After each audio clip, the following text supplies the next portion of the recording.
Bom dia, amados, preciosos irmãos, Deus nos abençoe. Que Ele nos fortaleça e nos dê mais de sua graça e de seu conhecimento.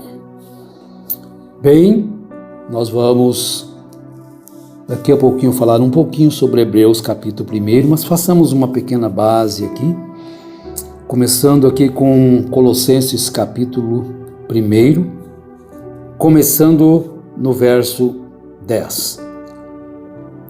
Para que possais andar dignamente diante do Senhor, agradando-lhe em tudo, frutificando em toda boa obra e crescendo no conhecimento de Deus.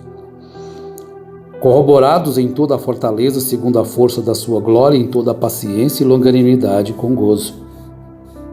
Dando graças ao Pai que nos fez idôneos para participar da herança dos santos na luz. Participar da herança dos santos na luz, o qual nos tirou da potestade das trevas e nos transportou para o reino do Filho do amor, do seu amor, em quem temos a redenção pelo seu sangue, a saber, a remissão dos pecados. Os nossos irmãos que viveram da era profética, do tempo profético, eles não tinham um relacionamento livre com Deus, como nós podemos desfrutar hoje. Nós encontramos que em Êxodo capítulo 20, quando Deus falou com o povo através de Moisés, e o monte lhe fumegava, e quando ele viu tudo aquilo que estava acontecendo, os trovões, então o povo viu os trovões e os relâmpagos e o sonido da buzina, e o monte fumegando, e o povo, vendo isto, retirou-se e pôs-se de longe. E disseram a Moisés: fala tu conosco, e ouviremos. E não fale Deus conosco, para que não morramos. Tudo bem, é a Escritura, o povo assim escolheu. E por tempos, milênios, Deus falava a Israel através de seus profetas. E eles ouviam Deus através do profeta. E por tempo nós acreditamos também que nós estávamos vivendo um tempo de um profeta. Aí você pode já de cara pensar, bom, foi tempo perdido? Não. Nós vivíamos nisto. Mas hoje nós sabemos que não é mais correto. Aquele foi o antigo pacto. Mas como escreveu Salomão no capítulo 4, de Provérbios, verso 18, que diz: mas a vereda dos justos é como a luz da aurora, que vai brilhando mais e mais até ser dia perfeito. Então nós crescemos, estamos crescendo hoje nessa graça de Deus, e estamos obtendo esse conhecimento. Então estamos como que meninos na palavra, porque nós não tínhamos tão conhecimento da Bíblia, porque nós quase nem usávamos a Bíblia, como até hoje os pregadores que têm como que guia deles um profeta, homem, e não Jesus como guia, eles usam simplesmente o que esse profeta ensina, trouxe, que é uma revelação. Mas nós temos a revelação perfeita das Escrituras. Então, como Pedro diz, antes crescei na graça e conhecimento de nosso Senhor e Salvador Jesus Cristo. Deus nos tem ajudado que dia a dia estamos crescendo. Dia a dia estamos crescendo nisto, na graça de Deus e na palavra do Senhor. Mateus capítulo 11, Jesus estava dando um testemunho de João Batista, como ele fala também em Mateus 17, versículo 11. Mas vamos tomar Mateus capítulo 11, não capítulo 17, quando ele estava falando de João Batista. Então ele diz: E partindo eles, começou Jesus a dizer às turbas a respeito de João: que fostes ver no deserto? Uma cana agitada pelo vento? Sim, que fostes ver? Um homem ricamente vestido? Os que se trajam ricamente estão nas casas dos reis. Mas então que fostes ver? Um profeta? Sim, vos digo eu, e muito mais do que um profeta. E muito mais do que profeta. Porque este é de quem está escrito: eis que diante da tua face envio o meu anjo, que preparará diante de ti o teu caminho. Em verdade vos digo que entre os que de mulher têm nascido não apareceu alguém maior do que João Batista, mas aquele que é o menor no reino dos céus é maior do que ele. E desde os dias de João Batista até agora, se faz violência ao reino dos céus e pela força se apoderam deles. Porque todos os profetas e a lei profetizaram até João. Então aqui encerrou-se o período profético. E se quereis dar crédito, é esse o Elias que havia de vir. Então aqui Jesus está colocando um ponto final no período de profetas. Todos os demais que vieram por conta própria. Não foi Deus que enviou.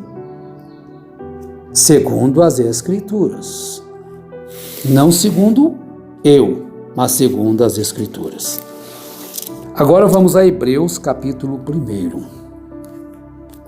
Havendo Deus outrora falado muitas vezes e de muitas maneiras aos pais pelos profetas, nestes últimos dias nos falou pelo Filho. Olha a diferença. Agora, este é o meu Filho amado, em quem tenho o prazer de habitar. A ele ouvi. Ouvi quem? Ao Filho. A quem constituiu o herdeiro de todas as coisas, pelo qual também fez o universo. Ele que é o resplendor da glória e a expressão exata do seu ser, sustentando todas as coisas pela palavra do seu poder. Depois de ter feito a purificação dos pecados, assentou-se à direita da majestade nas alturas, tendo se tornado tão superior aos anjos, quanto herdou mais excelente nome do que eles. Na antiga aliança dos profetas, o povo não tinha acesso a Deus. Agora hoje, estamos vivendo nessa nova aliança. Hoje você, eu, nós podemos ter um relacionamento com Deus dentro dessa nova aliança, deste sangue que nos lavou, nos remiu dos nossos pecados e desfez a parede da separação e colocou à disposição uma ponte para que o homem pudesse chegar-se ao seu Criador. Então nós temos um relacionamento com Deus, podemos falar com Ele e Ele conosco. Na nova aliança, todos os crentes fiéis desfrutam desta bênção. Você pode desfrutar disso. Você não precisa de um profeta hoje. Isso é retrocesso ao antigo pacto. Vejam bem, no capítulo 1 de Hebreus. Vamos até o verso 4, escorrer um pouquinho, de acordo com o nosso tempo aqui, bem rapidamente. Então nós encontramos aí duas épocas na história. Quando Deus falava com seu povo, outrora. Agora, nestes últimos dias. Lá ele falava pelos profetas. Agora a vinda de Cristo estabeleceu a nossa época como os prometidos últimos dias da salvação que os profetas previram. Você conhece o Velho Testamento, Jeremias 23:20, Osés 3:5, Miqueias 4:1. Então eles previram que viria, e ele veio, Isaías profetizou. Tendo Deus falado de muitas maneiras, esse caráter da revelação profética evidenciou ser ela incompleta, tal como a repetição dos sacrifícios de animais demonstraram a sua incapacidade para remover a culpa. Então vejam bem que os profetas, eles se revelaram ser incompletos, como os sacrifícios de animais eram incompletos, não poderia remover a culpa. E de muitas maneiras, isso era visões, sonhos, enigmas. Agora nos falou pelo Filho.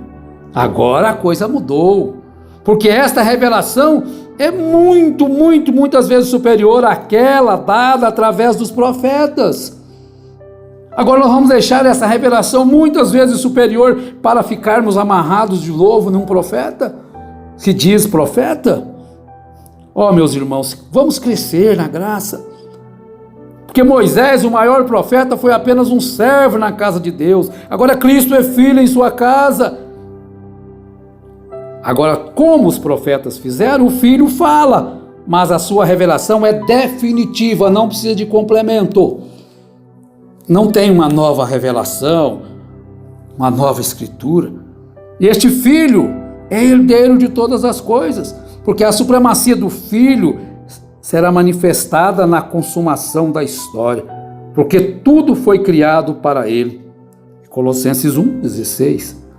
Ele é o primogênito, o herdeiro preeminente, cujos inimigos serão postos por estrado dos seus pés. Como filhos de Deus adotados por intermédio de Jesus, nós também somos herdeiros. Você é herdeiro da promessa, você é herdeiro do conhecimento, você é herdeiro da sabedoria, você é herdeiro da vida. Por Cristo Jesus, pelo qual também fez o universo. A supremacia do Filho foi manifestada nos primórdios da história, porque nele foram criadas todas as coisas. Colossenses 1:16. O universo tem um significado de tempos, de eras, de mundos. Hebreus 11:3, realçando os tempos sucessivos da história na cronologia da criação e como testemunho ao lugar do Filho na criação e a sua permanência eterna, contrastando com o universo criado. E ele é o resplendor da glória, a expressão exata do seu ser. Resplendor descreve a sabedoria divina personificada num livro judaico do período intertestamentário. Porém, Hebreus não fala de um atributo personificado como os profetas tiveram. Eles tinham um atributo ali, mas eles não eram a totalidade, mas da pessoa divina que entrou na história para purificar pecadores. Cristo, Jesus é esta pessoa divina que entrou na história para nos purificar dos nossos pecados. Este é o meu Filho amado, em quem me comprazo, a Ele ouvi. Temos que ouvir a Ele. Ele é a expressão exata do seu ser. Este versículo descreve tanto a unidade do Filho com o Pai, como também a distinção entre as pessoas divinas. Como aquele cujo ser corresponde exatamente ao do Pai, o Filho verdadeiramente revela o Pai. Cristo é a imagem do Deus invisível, Colossenses 1:15, pela qual vemos o Pai, João 14:9. Quem vê a mim, vê o Pai. Disse Jesus a Filipe, sustentando todas as coisas pela palavra do seu poder. Agora, dentro de toda a história que nós conhecemos, é a autoridade do Filho que mantém a existência do mundo criado. Colossenses 1:17, 2 Pedro 3:4-7. Preservando-o da destruição até aquele dia, quando a sua voz removerá tudo, exceto o reino inabalável de Deus e dos seus herdeiros. E ele então propiciou a purificação dos nossos pecados. Ele nos dá vitória sobre a morte, porque a morte expiatória do Filho, o ato sacerdotal que nos purifica a fim de prestarmos o culto na presença de Deus. Então hoje você presta um culto na presença de Deus, Ele se faz presente onde nós estamos cultuando. Então, feito tudo isto, assentou-se à direita da majestade nas alturas. A entronização do Filho à direita de Deus nos céus prometida. Revela de duas maneiras a sua superioridade. Primeiro, à direita da majestade, Cristo está ministrando no verdadeiro e celestial santuário e não numa cópia terrestre. Segundo, ele assentou-se porque a sua obra sacrificial, diferente daquela dos sacerdotes levíticos, foi consumada uma vez por todas. Hebreus 10, 11 e 12. Então é superior aos anjos, muito superior aos anjos. Então herdou o mais excelente nome. Ao nome de Jesus se dobrará todos se dobrarão e proclamarão que Ele é o Senhor. Oh, que Deus nos ajude a crescermos nisto. Estamos vivendo uma era da graça, a era em que podemos ter esta comunhão, esta bênção de participar do culto, do louvor, da palavra, com a presença do Autor bem em nós, em nossos corações. Oh, meus amados irmãos, que Deus nos ajude e, permitindo o Senhor, continuaremos falando destas grandezas, deste amor, desta luz que o Senhor nos tem trazido cada dia. Estamos vivendo agora numa nova aliança, onde temos acesso a Deus. Que Deus te cure, que Deus te ajude, que Deus te liberte e guie os teus passos, em nome de Jesus Cristo. Amém.